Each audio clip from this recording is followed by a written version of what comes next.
All right, 3, To be 2, lurking in the background. 1. Hey, welcome back to the Godfo Universe podcast. We've been slacking, Dan. Oh, have we? We haven't recorded in we haven't recorded in a minute. It's been like It's been a month. while, but a month or two or three. Nah, it seems like it's been a year, but I know it hasn't. Well, This has been the longest half in October ever. Somebody went to the land of the rising sun. Oh yeah, I did go to Japan, right? That did take For like out 2 a weeks. chunk of that time. You know, he 10 legitimately days. forgot.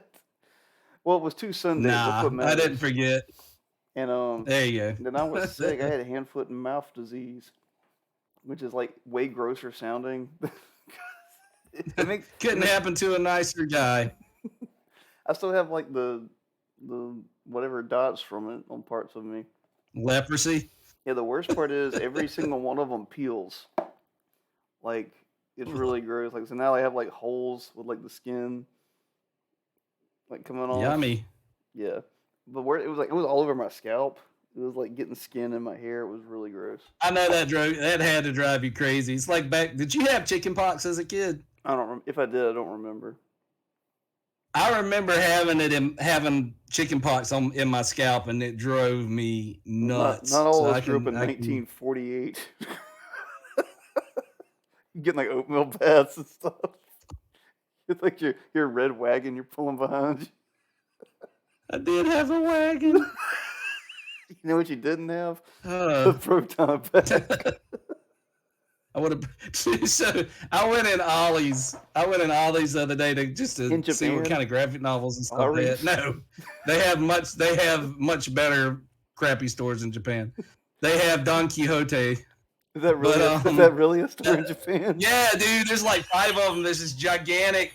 It's like it's got a huge penguin on it, and it's like a flea market, a dollar store, and a Big Lots like threw up, and like it's all neon lights and strobe light. Like if you had Tourette's, that place would kill you. Like if you had epilepsy, it would kill you. Like there's like the whole time you're in there, there's like K-pop music like blasting. Yeah. Like it's the most sensory overload store you could ever go in your life.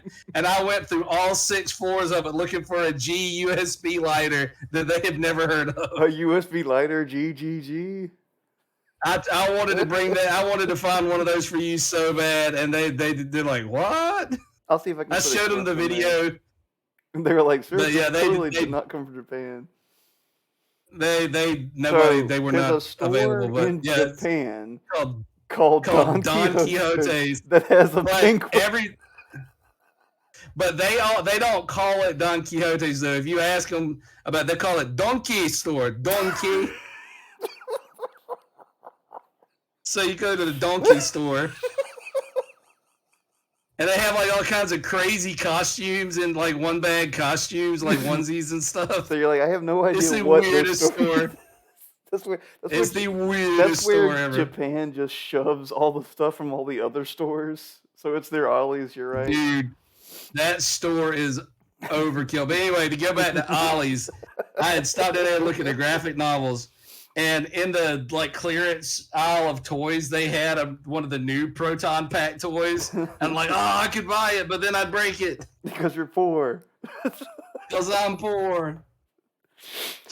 Okay, so... How's that for an intro? If nobody knows what Ollie's is like this. It's this chain of giant department room stores that there's a dimension to another universe where that universe just stores all the crap they don't want. It's basically like an overstock resale store, so they get like a bunch of. But you'll find stuff from like 1992 until last week there on the same aisle. It's like somebody offloaded like a Roses from like 97 into there. Man, remember Roses? Me and my wife have a joke that like when Roses, like whenever they open a new one, they come like pre-crapped up. Like as soon as they open, they look like I've made cherubim. this.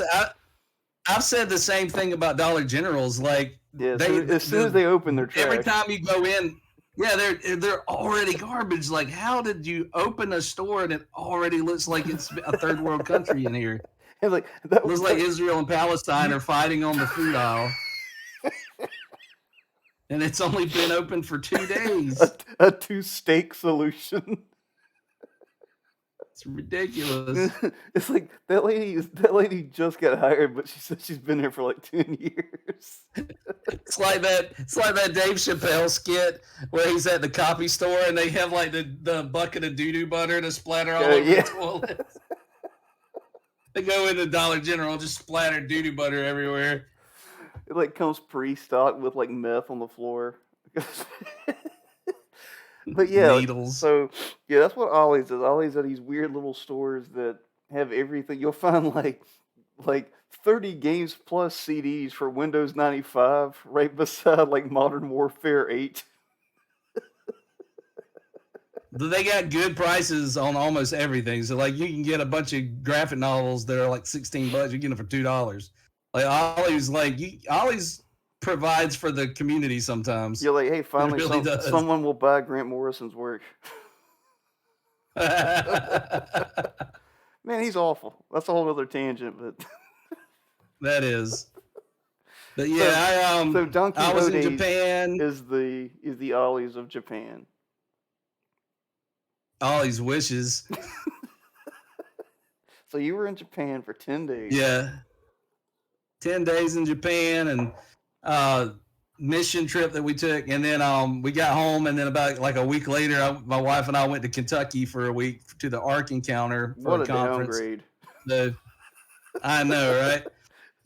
It's crazy. Speaking of that, one of the places that I visited while we were in Tokyo was there's a really big Buddhist temple there. Mm-hmm. In fact, it's the most visited religious site in the world. Mm-hmm. I was surprised at that. I would have thought it would have been somewhere like in the Mecca, Middle East, but like Mecca.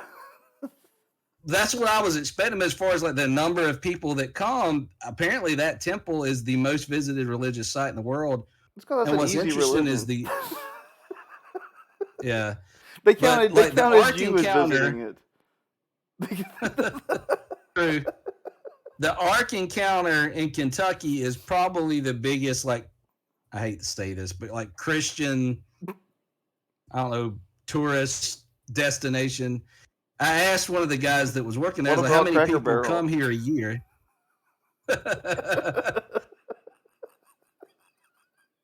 He said they average about 1 million visitors a year to the ARC. That Buddhist temple averages 30 million a year. We should look up Mecca. So, I'm curious. What if the Japanese are lying? Now, what if they're lying about it being the most visited? Is that the one that has the tree that you like write your prayers on and hang it or whatever? Yeah. Like, I'm pretty sure that's the same temple and same tree that Hans went to and broke a limb off of by accident.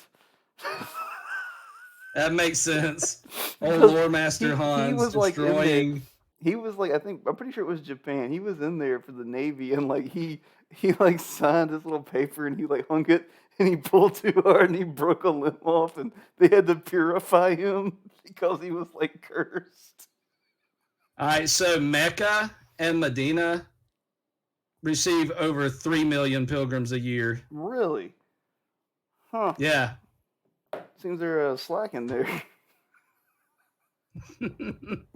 Well, maybe this conflict, their God is dead. So maybe this conflict won't go as bad as I thought it would. Your God is dead, and so is your tourism. Your tourism. Okay, so your tourism. So yeah, I want to hear about Japan versus the ARC. Versus the ARC. That would be a short fight. All the katanas come out. And that's the ARC. Like, we have wax figures and books. We have 2 of every animal. two of every animal versus Japan.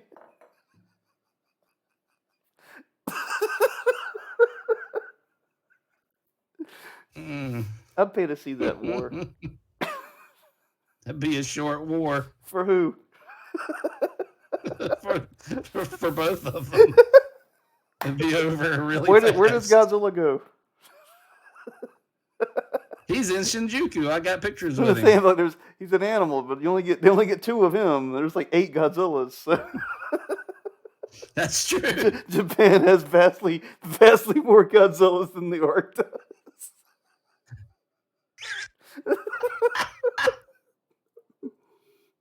30 million Godzillas a year. Mecha only has like 5 Godzillas a year.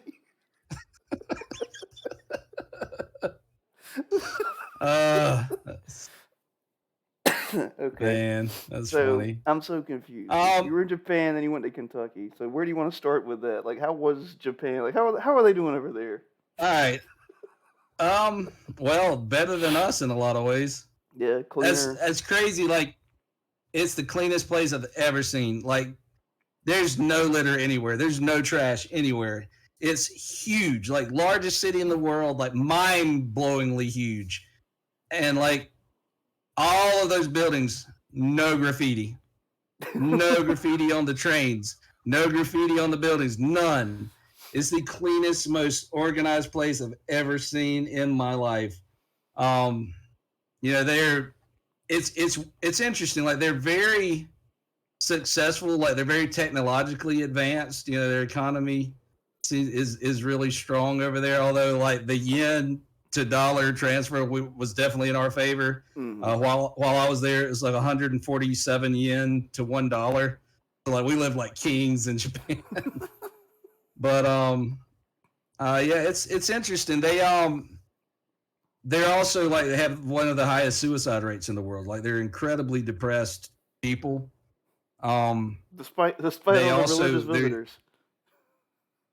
Well, it's a lot of it's tradition and not actual things that they believe. In fact, we talked to one guy Yeah. about like is Japan, you know, what's your religious affiliation? Like, what's religion look like for you? He's like, he said, we're Japanese. He said, we're not really religious. He said, our only religion is work. Yeah. Like, it's career. And because of that, like, the other issue they have is they have a very aging society. They have a lot of older people that are dying, but the younger generation's not having children. So they're not having families because they won't work a career. They don't want a family. So, like, the government's paying people to have children because, like, their death rate is way like less or way more than their birth rate. What is this wondrous land where you're paid to sleep with Asian women? Well, like, even one of the missionaries that we stayed with had he and his wife had a baby like last year, and like the government paid for everything. Like, they still get like a monthly stipend to pay for food and like diapers and baby furniture and all that stuff. Now, here they pay you to kill your baby. No, we have that here. It just doesn't work for dudes very well. Fair enough. But no, that's like it's crazy. It's like it's the coolest place I've ever been, but it's a sad place too. Like, they're very lonely people. Like, it's a very different kind of. It's a different kind of place, man. They do life really differently there. It sounds like that's They're where super we're headed polite. with the combination of corporate and government coming together and atomization, destruction of the family, all that. Mm-hmm. Yeah, that's probably like our here- future without the cool tech. Well, here in Western civilization, we're very individualistic. You know, we're very like fiercely individualistic. They have more of a group mind kind of mentality. Like, they'll even tell you when you ask them something about their beliefs, they won't say, I believe so and so. They'll say, we are Japanese and we do this. Like, they have that national identity instead of an individual one. Now, the young people, like, you go through like the fashion district and stuff, the teenagers, because you'll see most of the people will dress almost exactly the same. You'll see like 75-80% of the people are all wearing black and white. Yeah. And then you'll see like one person with like crazy hair and all kinds of punk stuff. and like they'll let their young people express themselves and be rebellious in that way. And then when they start hitting the age where they're going to college and getting back, like getting into the workforce, they like beat that out of them. Yeah. Like they can crush that individualism out of them, and they're like, you're Japanese, and you better fall in line and not dishonor us, kind of thing. So it's an interest. It's easy to understand why they are prone to so much like depression, and because they don't share with anybody. Like they don't have friendships, they don't deep friendships. If they do have a friend, like a close friend that they can actually share with, it's usually somebody that they went to kindergarten with and they've known their whole life, and that's the only reason they're open up to them. So like they carry a lot, but they keep it all buried inside. They're kind of a sad people. It's not like you described They're the super Irish. friendly and super polite. Oh, until then. Nah, yeah, I've heard all of that before, and I think that's what we get into. I think you and I touched on that before with like the comics versus manga debate. It's like, man, that's a completely different culture. You can't just emulate. Mm-hmm. You can't just emulate their art and The output. style. Yeah, and you can't just take that when it comes from a completely different culture.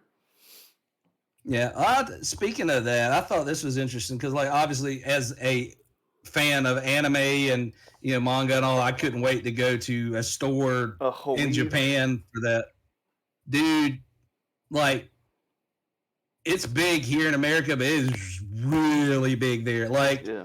They have this store in Ikebukuro that is like 9 floors of anime and manga, and like you go to pay, and the line to pay would like weaves in and out of all of the aisle. Like it's insane. It's all Japanese people. They don't have they don't have robots. They for that? love they check out. Dude, they love manga. Like you'll see them reading it on the subway and like everywhere. Like it's very popular with the Japanese people. Yeah.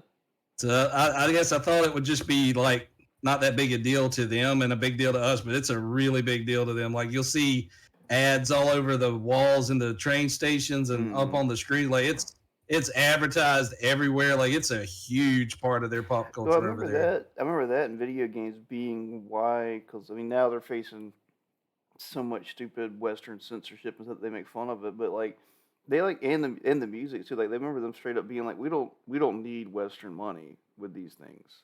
Mm-hmm. Like those businesses, they do just fine with their own people. Like I know for a fact, like the music does, because like so many Western musicians go over there and like all we need is Japan, and like yeah, artists go over there and they're like, I don't need to go any other country.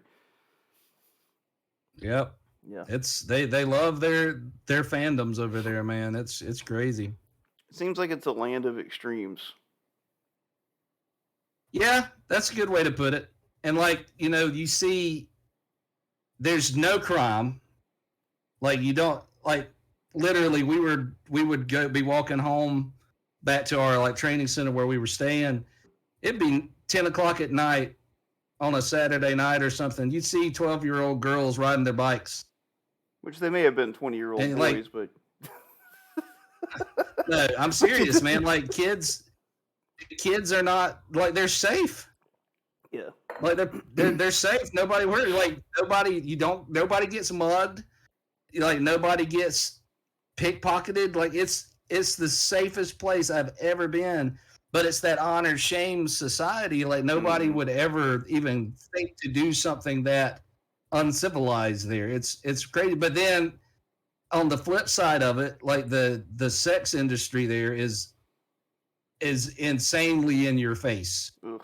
Like in the parts of the city where it's at, like it's really in your face. Yeah. Because it's not even taboo there.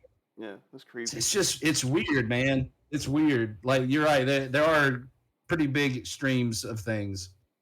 And like when you go to a restaurant or somewhere, the waiters and all, everybody is so friendly and bubbly and like super polite. But then you get on a train and nobody talks. Yeah.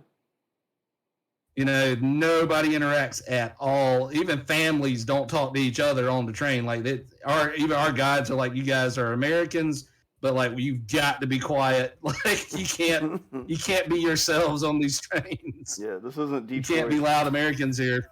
Yeah, you cannot be loud Americans here. But it is. There's a lot of extremes to it. It's like wherever there is an outlet for them to be outside of that, everybody has to be the same because it's such a homogeneous society. But anytime they get outside of that, it's really like extreme. Yeah. The borders keep everything like in squares, like kind of together. You go here for this, go over here for this. Like not much bleeding over. Yeah. Like, and the red light district in Shinjuku is like that. Like you be in the part that's just bright lights and neon and looks like 5 Times Squares in one section, and then turn one corner and you're in the red light district. And like in that street, it's loud. There's people everywhere. They even have like speakers pumping like bird sounds and stuff in to make it sound less like a city. And then you round the corner and down one of those alleys, and like you could hear a pin drop. So like the extremes in that society are really it is really interesting. Like how much of there'll be a love hotel where you can purchase a child right beside a restaurant that has fighting robots. Like a tourist attraction right beside a love hotel. Yeah, that's pretty messed up. It's crazy, man. Yeah. It's wild. Yeah, it's a weird. I don't know. I wonder how that compares. I mean, that's a whole different history lesson. Like, I wonder how that compares to pre-World War II Japan, and like if it was much different. I don't know. I don't know the history of that country that well. Well, I mean, I think. Well, like the sexual taboo has never been the same in the East the way it is in the West. Yeah. And like even in modern Japan, up until a few years ago, I think age of consent was 13. Yeah, and very it's old 16 world. now. Yeah. Yeah, but like things like homosexuality or just sexual promiscuity, that kind of stuff was not. It was normal, even in like feudal Japanese era. Like that's why there's so many old papyrus looking like Kama Sutra looking stuff from Japan. Like they've never been taboo about that stuff, but the whole honor system, tradition system, all that stuff, that's pretty much been the same for centuries and centuries. It lacked an Abrahamic religion. Yeah. And that's one of the hardest things about trying to talk to Japanese people about Christianity, because you say a word like sin, and we have in the West, we have this concept of sin, but in Japan, they're like, well, that means sin, it means crime, and we don't have crime. Yeah. We didn't break any laws. So like, that's one of the I guess one of the biggest obstacles is in understanding is that they have an entirely different foundation that they're building their worldview around, and their whole society is built around that idea of, honor, shame, not those are the strongest motivators. Yeah.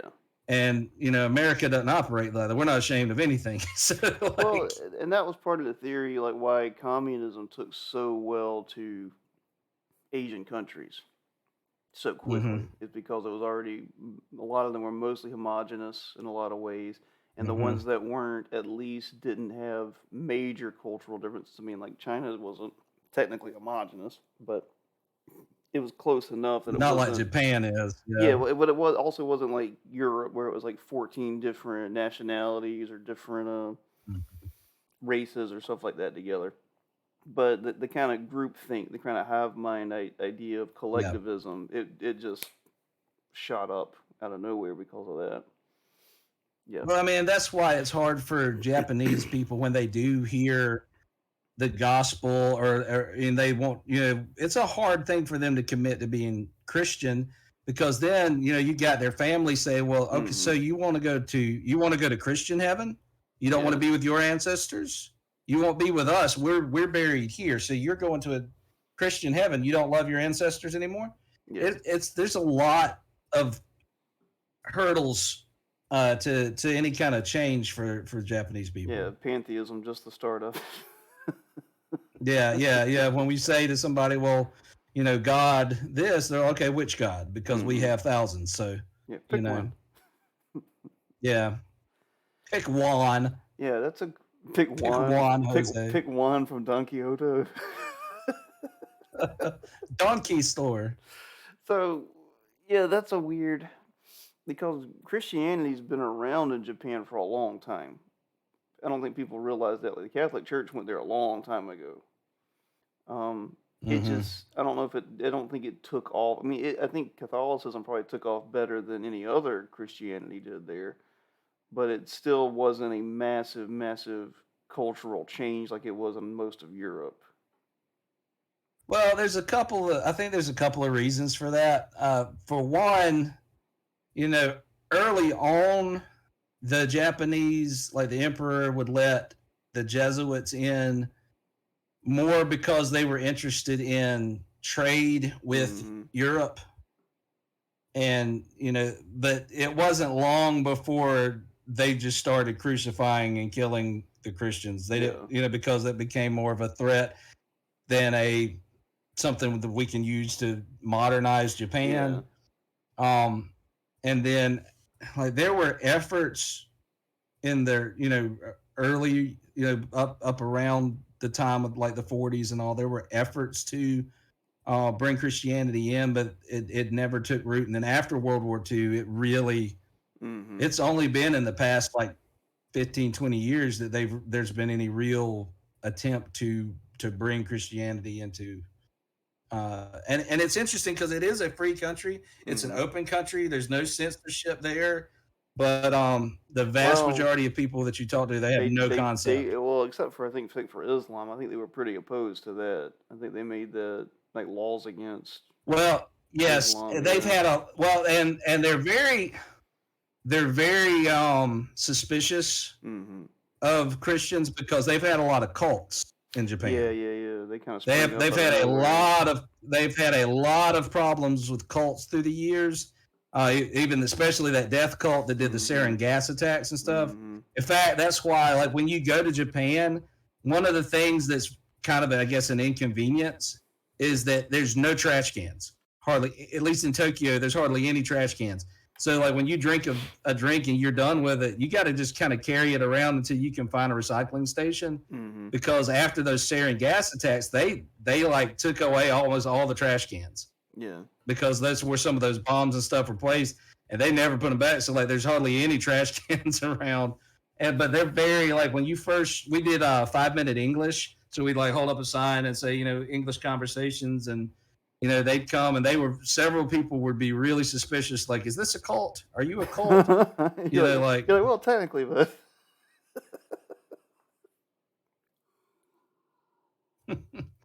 you're like, no, yeah. we don't You're want like, your money.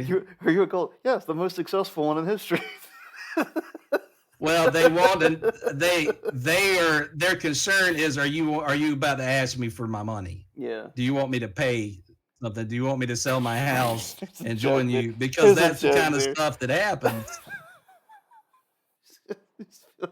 Wrong Abrahamic religion. Sell everything you have and follow me. Yeah, right.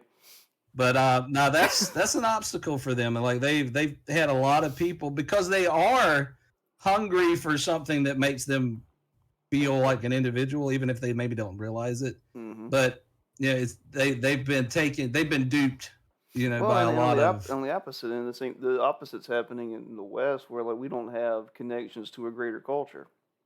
The culture's been Yeah, eroded so much exactly. Yeah. that people are seeking out collectivism now in really terrible ways. And Hmm. but it's kind of the same problem. People aren't having families. People aren't starting Yeah. families. People Yeah. aren't, and then from people don't. I think the West, particularly, has been lied to. It's not the individual that builds communities; it's families that build Hmm. communities. That's how history has Hmm. always been. And for so long, people have been told individuals build communities, and Hmm. it's actually not true. That's not been historically how things go. It's been families. that Mhm. gets everybody involved, particularly men involved, to then build Mhm. communities because they have a stake in it. It's like we went, we spent most of our time in Tokyo, but we spent one day in Yokohama, which is about an hour and a half away by bus. And Yokohama had a completely different personality to it from Tokyo. It was still big, but it was not nearly as big. And it was a lot more relaxed. You saw people wearing a lot more like colorful clothing and not all wearing the same thing. It was Wasn't not a nearly as business. yeah, and then you had a lot more families with kids and things like that. So Yokohama had a different vibe to it than Tokyo did. Hmm. But yeah, Tokyo proper, it was very much like there's a lot of stores, there's a lot of fun stuff to do and games and everything, but there's definitely a current of like the people there are there to they're there to work. They're working hard and they are always busy and on the move and Hmm. it's definitely a focused society. Like they are very focused Yeah. on what they're doing. Like they'll even introduce themselves to you and they'll say their name and then they'll say, I am Masato of Honda or Masato of Sony. Like they'll tell you their name, Of but they'll nerve. define themselves, but but they'll define themselves by their career. Like Yeah.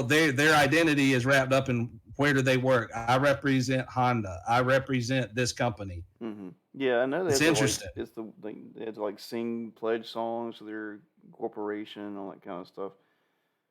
Like I said, I think if it weren't for certain ideals introduced to America, um, that we probably would have already been there. Um, but because the way oligarchy works and stuff like that, like here Mm-hmm. corporations do the same thing, but they pretend that they're leading some kind of leftist anti-corporate charge, and that's how they get people to work, 12, 14 hours. Mm. The corporations here For figured out crappy pay. yeah, we have to support all the anti like corporate things. That's how we get people to do it here. And I don't know, I mean, we have the Western minds in America has been like we had to tell people you're empowered by going to work. Like that's your honor system. Like, oh, you're this by not having a family. You're empowered by not having it's the same thing. Mm-hmm. It's the same idea, the same trick. Yeah. Um, and it's really sad. I'm not trying to make those kind of comparisons, but I mean, but that does seem the thing is like we are isolated here. It's the same problem, maybe just two different roads to get there. Yeah. Yeah, That said, like Japan is definitely the coolest place I've ever yeah. been. I mean, giant walking Gundam statues. Like it's such a cool place for a nerd. Yeah. Like it's so cool. What's The the like robot waiters and it's they whenever we go off on a whole tangent with that, but like they just whatever it is in the culture, whatever maybe it is part of that discipline. But yeah, they've for the past at least 30, 40 years set the curve for entertainment and art. yeah. Well, and like even there's a fashion district. I want to say in Ikebukuro, and Gesundheit. like That's a dumb. they it This was, is a dumb but joke. like that section of Tokyo, like designers from all over the world. That's like avant-garde, cutting-edge fashion. The Yeah. whole world goes there to take their cues for Hmm. fashion. Yeah. It's very cutting-edge place in so many ways. Music now. But then it's also Mhm. K-pop, J-pop, all that stuff. But then it's also like such a reserved, homogeneous society too, Mhm. but sets the stage for so it is a very complex place. Well, It's interesting. to me, that shows the proof of human nature. You have all these different Hmm. societies, but you see the same things. Like you see humans, like those expressions are gonna come out in it whatever way, Hmm. and they may be different, but because of location or whatever. But like, it just shows that humans are humans no matter where you are. And Yeah, yeah, yeah. I don't know. I would love to visit it, and I'm really happy you got to go. I think that's great. Can you tell the Beyblade story? Okay, so the last day that we last full day we were there, they told us, look, just go out wherever you feel like you want to go. Just go. If you want to go prayer walk, if you want to go like talk to people, whatever you feel like doing. And I knew I had a youth group kid that wanted a Beyblade from Japan. So there was this secondhand store a few blocks down from where we were staying, and it's like a big thrift store but nicer, and it had a lot of anime, a lot of toys, a lot of like model Everything you kits and com- figures everything and you stuff. compare to America, you say, but nicer. It is, man. It is. Like, even like, okay, I know this is a tangent, but I have to say this. They have McDonald's there. Yeah. If you order a Big Mac in Japan, it looks like the picture of a Big Mac. Like, because they It's think that that's what yeah. Big Macs look like. So they're going to make, like, their Yeah. sandwiches do not look like the little flattened things we get at McDonald's. Theirs look just like the picture. But anyway, I go in this store, and, like, I'm in there for a few minutes, and I see this little gang of boys come in, and they look like Japanese Norman Rockwell painting. They're like the Little Rascals R gang, but Japanese. So I went over to him. I used my Google Translate, and I was like, "Hey, sumimasen." And you don't do this, you do this to get people to come to you. So I'm like, "Sumimasen," and they came over, and I showed them my thing, and I was like, "Can you help me find a really cool Beyblade?" Man, they're like, "Oh, dude!" They were so excited to help the big stupid barbarian find a toy. I hung out with those little dudes for like I hung out with those dudes for like 20 minutes. They were so funny. And like they were introducing themselves, and they pointed to one of them and said, he's very powerful. I'm like, powerful? What do you mean? He's like, he's like, karate. I was like, could he take me? And they said, "Oh, so sorry, you are big." So apparently, I did sumo slap and started doing sumo, and I'm like, God, man. I hung out with those little kids for a while. I told them how to slap it, dap it, and blow it up, and we had to do that like 25 times. Yeah. I told them, I said, "You guys are the coolest guys in Japan." They said, "No, you are cool." I said, "I promise you I'm not." You're like, I am not big or But cool also- by American standards. I am just a giant to your people. But no, I did talk to him about Jesus and all. So like it was a really cool conversation. But it was that was like the high point of my trip, was hanging out with those little dudes. They were awesome. Man, they probably could have killed me. They're very They powerful. probably could have like hit all of my like pressure points and They took me can't- out. They can't find them.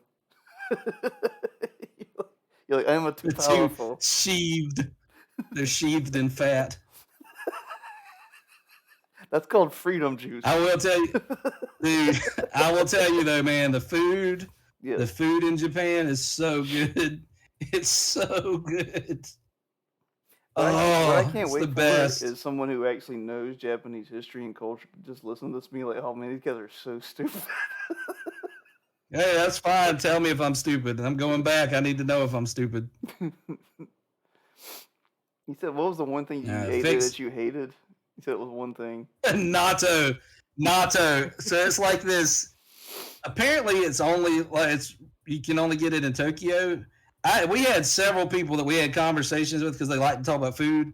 And you ask them like, "What's your favorite food?" We had like 3 or 4 people that told us natto. Mm-hmm. And like, it's a fermented soybean. Mm-hmm. It's like this mashed up fermented soybeans wrapped in like rice and seaweed. It is the worst thing I've ever eaten in my life. It's really chewy. It's like just like uncooked. It's like uncooked okra. It just stays. And like the more you chew it, the worse it gets. No one Like north of the Mason-Dixon is gonna get that. It's okay, but like it's stringy and just it tastes like dirt. It tastes like earthworm manure. Like, it's terrible. It's the worst thing I've ever eaten. I ate it. I got it down, but I'm never eating it again. Yeah, you said natto again. It was so bad. Natto again. Natto for me. Natto very good. What if they all said that to you so you would try it knowing you would hate it? I wonder if that's the case. Like, I wonder if they just tell Americans that because it's funny to watch us eat it. Yeah, that's what we It do is so here. bad. Exactly. No, dude, it is so bad. Like, I can't even describe to you how bad it is. It's the worst thing I've ever eaten. Yeah. Everything else was fantastic, though. The katsu, it's like these little pork cutlets that are lightly breaded and fried, and then they dip it in like these different like sauces Yeah. and serve it over rice. Oh man, it is so good. And then there's one place I went. You growing up, did you ever eat fish sticks? Is this a Like the South little Park fish sticks joke? that you would bake? No, it's not. But did you grow up eating fish sticks? Yes, I eat fish You know the sticks. ones I'm talking about. All right. Not everybody did. All right, so they had this So you one like that's fish like sticks in it's your like mouth? this big. It's like a fish stick that's like this big, but Uh-huh. instead of fish, it was creamy crab inside. Mm. It was so That good. sounds kind of gross. I'm not gonna It lie. was, dude. It was so good. You don't like crab, And I think adding the creamy qualifier to it sounded. dude? It was so good. Well, And the good for you. shabu place where you cook the meat in the broth Mm-hmm. at your table, and then the little robot cat brings you more meat to cook. That sounds And like like yeah. all the I don't know if they actually talk like this or if it's I really genuinely don't know if it's actually how they talk or if it's a show for westerners, but all of the girls at convenience stores or waitresses that like work in restaurants and stuff, they all have the high pitched like Oh anime yeah. girl voice. Oh yeah. And I don't know if it's real because they're always like, like they're all it's that high pitched like anime girl thing. And like Yeah. one of the other guys in the team, he's like, "Do you think that's real? Like, is that really how they talk?" I was like, I don't know. It's probably a put on, but it probably is for like that culture too. I don't imagine it's not just for the Westerners. Yeah. Yeah. But I think anytime someone is working and serving anything, I think everything's a put on. Like Yeah. when you have to explain to your buddies, the waitress is not flirting with you. Well, and like the kawaii stuff is really big. Like everything there, they try to make it as cute as possible, as big chibi as That's possible, wonderful. and yeah, it's a cool place, man. Yeah. I'd love for you to see it, dude. Just seeing the Gundam in real life was incredible, dude. Yeah. It changed your life. So- It did. It was the best thing I ever saw. You're like, I can die happy now. I saw the Gundam. I could. You said I saw the this Gundam. this is my mecha. Like I came back from looking at it, they're like, what was it like? I said, it was the coolest thing I've ever seen in my life. You said Never seen anything cooler you than this. said his will be done. This is the coolest thing that I have ever seen. Peggy.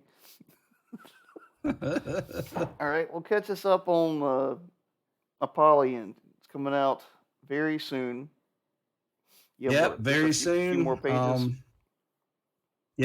Yeah, just probably about 10 pages left, 10, 15 pages, something like that. And it'll be ready to go. We already have gone through we need to kind of look at it again, but we've already kind of preliminary looked at what it'll look like to get it printed and shipped out to us. So we've got some places that have said that they will stock it. So we've already got a few places on the southeast that'll stock it. Mm-hmm. So that's exciting. Stock it. When I get the book completed, I want to start working on an animated kind of an animated trailer for it as well. Mm-hmm. So that'll be something kind of cool. Yeah, it's really close to done, man. And then we found a way to reformat Kolga, Biofile Kolga, to get several issues of that out a year. And we are updating the website to be more what's the word I'm looking for? It's more interactive and it's more encompassing. That's what I'm trying to get into. I really want to draw people into the world. We want to build something that people just want to be a part of and really spend their time in, and I don't know, get lost in it. Like, that's what art's really made for. Art is to show you like something better than what you see every day. And right now, what everybody sees every day is like 3 websites, which is like Facebook, Instagram, and Twitter. Well, we were talking about this earlier in the week that like we remember the days when the internet used to be full of awesome, just awesome sites that you could go down that rabbit hole for hours and hours and just see all the passion that somebody had put into it. And that stuff doesn't exist anymore on the internet. Mm-mm. We're going to try to bring it back. And if it does, it's super hard to find. Google won't let you find it. Yep, it's You have to go to like buried under the you have to go to algorithm. like page 30 to find it. I'll tell you what and this is going off tangent for a second, but like I found on my phone that I absolutely hate. I search something and after like 6 like websites, it just starts showing like clips from articles about things I searched, like big pictures, and it's like, and I'm like, what is this? This is like someone that Mm-hmm. wrote about something I wanted to see, Mm-hmm. or tangential to it. But we want to make a really cool like nerddom basically with it when our universe is big enough to do it.